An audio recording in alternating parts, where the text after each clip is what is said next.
Vyrážame, nachádzame sa na Trangoške, 1121 metrov nad morom, je 9:45, tak uvidíme, koľko nám to bude trvať k ďalšiemu cestníku. Dobre sme zaparkovali, free miesto sme našli, tak asi si dám aj nesmeky, vyzerá to, že to bude celkom zaujímavé. Ideme na to. No, tuto je nachystané drevo na chatu Štefaničku. No ale neviem si predstaviť, ako máš hen také pole nábrať. Neviem, kam si to máš dať. Jo, ja som úplne nadšená. Toľko snehu tu je. Krása, krása. Toto je taká ozajstná zimná turistika. Tu som sa musela vyzliecť, prezliecť, lebo nikdy neviem, ako sa mám obliecť. Chvíľu zima, chvíľu teplo. Keď vyjde slniečko, tak mega teplo. Keď sme v tieni, tak zima. Ale krásne toto je.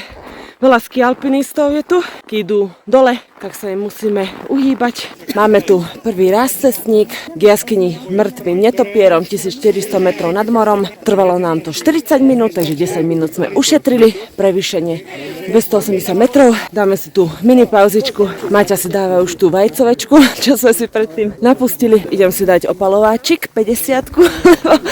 Slniečko vykúka už. A rýchlo sa opálime. Je tu plno ľudí. Vraj majú nejaký kurz alebo niečo také, neviem. A tam hore, tam je taký domček, tak tam je tá jaskyňa mŕtvych netopierov. Možno raz sa aj tam dostanem. Nastal čas nabliecť si nesmeky. Hneď sa ide lepšie, ako som si dala nesmeky. Hneď cítiť rozdiel. Máme za sebou parádny stupáčik, tuto to ani poriadne nevidieť. Dole nám písalo, keď sme vyrazili, že je minus 7 stupňov. Keď sme pozerali počasie, tak malo byť hore minus 11, minus 14. No ale peče tu slnko, ale že riadne sa musím vyzliekať, veľmi teplo mi je. Ale už tuto za kopcom by mala byť chata Štefánička. Ideme tam na horský bylinkový čaj, ten mi tam strašne chutí, tak som spravila chuť aj Maťke.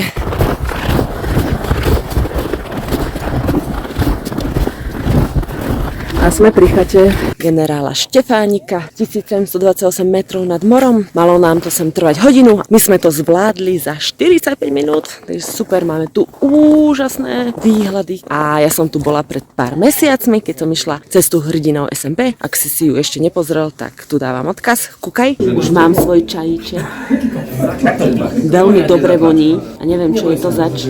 A nedajú sa tu kúpiť bylinky, aby som si doma mohla spraviť čajík. Kúpila som si aj takúto nejakú zdravú tyčinku.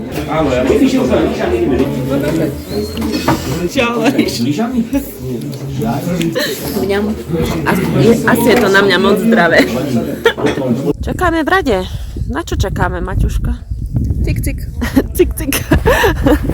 Joj, toľko snehu je tu, že normálne stoly sa nachádzajú pod snehom. Tam hore ideme milión ľudí. Tak sa ideme k ním pridať. Maťa chcela vyraziť o 12. Je 12:05, ale čaká nás riadny stupáčik. Už začalo fúkať, takže mi zimšie, ale hneď sa zohriem. Sme asi v polovici svahu. Fajne sa ide. Mám také pomalé, pohodové tempíčko. Už je mi aj teplejšie. Ja by som až tam nešla.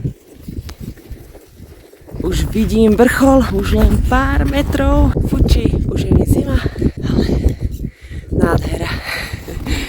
Neznám, krásne vyšlo počasie. Úžasný deň. Je to tu, sme na Ďumbieri. Trvalo nám to 45 minút. Šmýka sa mi to z ruky, ide je kríž. Tam je kríž, je trošku aj zasnežený. Sa mi páči. Tu je ešte zasnežená časť. Krásne, veľa ľudí. Veľmi tu fúka, už je mi zima. Odmrzajú mi končeky prstov. Takže ideme teraz sa presunúť smer Chopok. Som natretá 50-kou. Už ma boli tvárička, ale možno od tej zimy, vetra, všetkého. Maťa už je tam, lebo zase zdržujem, že musím natáčať. Jo, ale neviem sa vynadívať týchto pohľadov a chcem, aby ste to videli aj vy. To tu krásne. Viem, že sa opakujem, ale je to tu úžasné, fakt. Tu si treba dať pozor, lebo je tu veľmi úzka cestička. Dole je zráz, to keby sa človek šmykol, kto vie, či by sa aj vedel poriadne zastaviť. No, nechcem vedieť, čo je tam dole. Takže ideme pomaličky, dáme bacha, aby sa nič nestalo. Nachádzame sa na Krúpovom sedle, 1915 metrov nad morom. Tu som bola presne pred pár mesiacmi, keď som išla SMPčku a uvažovala som, že si vybehnem na Ďumbier, ktorý sa odtiaľto nachádza len 25 minút. Avšak mali sme zlé počasie, pretože bola hmla, oblaky, pršalo, fúkalo, zima mi bola, ešte som mala obrovský batoh, takže som si povedala, že teraz nejdem, na budúce prídem, takže som tu teraz v zime. Inak zimná cesta je trochu iná ako letná. Letná veľa vlastne, ak idete od Štefaničky, tak prídete sem a potom si vybehnete na Ďumbier, ale keď je zimná, tak priamo zo Štefaničky sa ide na Ďumbier a potom sa vlastne takto prechádza a ide sa na Chopok. Takže zima je iná trasa ako v lete. Na Chopok to máme mať ešte odtiaľto hodinu 20, takže uvidíme, koľko nám to bude trvať. A inak nechápem, že tuto ľudia idú aj na tých ski alpoch. Mne to prišlo proste, že dosť nebezpečné. Také zrázy, úzke cestičky. Demenovské sedlo, odtiaľ ideme. Sme si to zbehli dole, aby sme teraz mohli ísť opäť hore do kopca. Tam nás už čaká Chopok.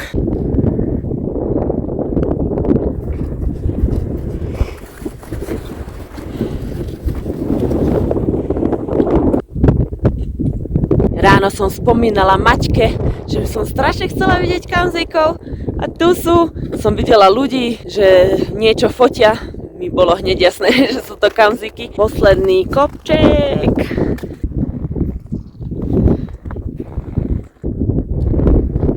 Niekto ide na Chopok lanovkou. OK, teraz sa hlavne vyvážajú lyžiari. Je to tu, sme na Chopku, 2024 metrov nad morom. Trvalo nám to hodinu 20, takže pekne v čase všetko. Samozrejme úžasné výhľady, tie nesmú chýbať. Ako som už načrtla ráno, ťažko sa mi artikuluje, lebo som zamrznutá úplne. Prvýkrát som na Chopku, teda ja som bola tam dole ako lanovka, avšak sem hore som si to nevyšlapala, pretože neboli výhľady, bola zima. Pozrite si video z SMPčky a uvidíte, ako to vtedy vyzeralo a prečo sa nám sem nechcelo, čo je s tým veľkým batohom.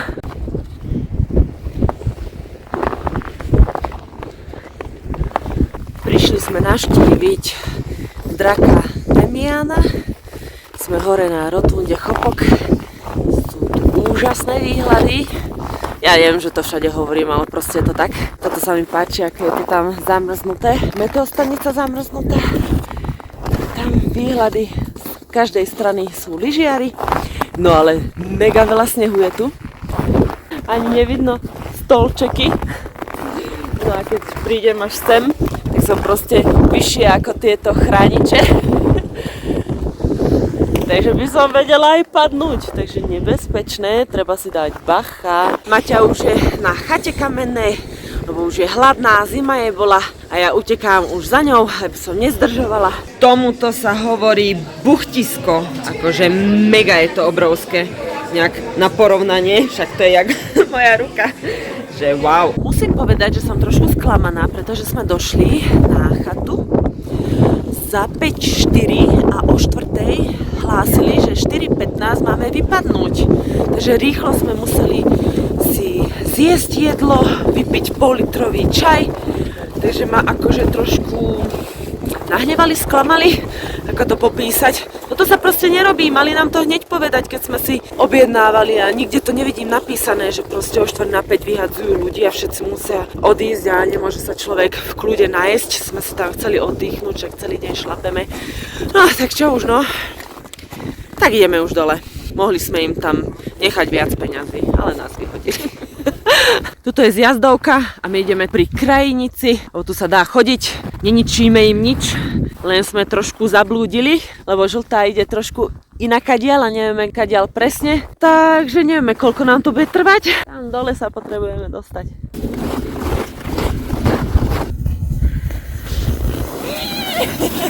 Ide to rýchlejšie.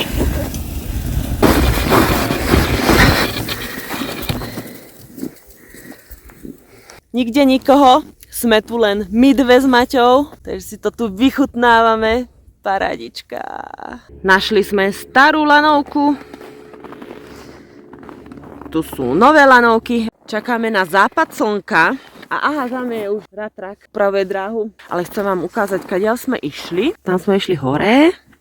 Tam sme navštívili Štefáničku, potom sme takto išli na Ďumbier, tam a potom takto sme išli cestičkou na Chopok, ten je tam, počkaj, nevidím, tam a potom takto, ako idú lyžiari, sme išli dole, akože táto je čierna zjazdovka, pozrite, aké strmé, no ale dali sme to a ešte nás čaká toto. Aj to je celkom strmé. Normálne je to namáhavejšie, ako keď som išla hore, pretože je to naozaj veľmi strmé. Musím si dávať pozor pod nohy, šmýka sa to, už je to také zľadovateľné, že ťažko sa ide.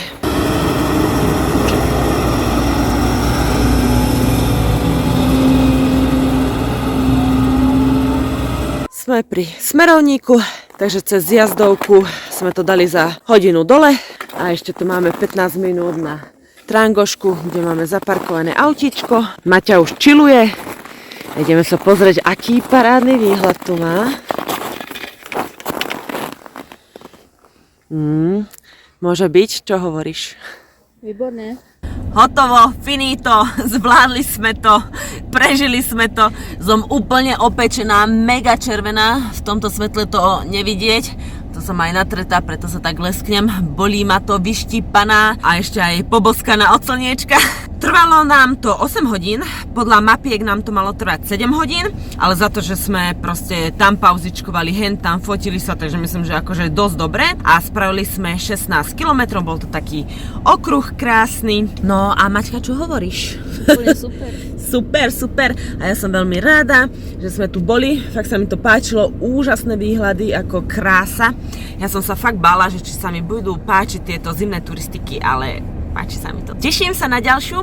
Budem rada za odber, like, komentár a vidíme sa pri ďalšom videu. Ahojte!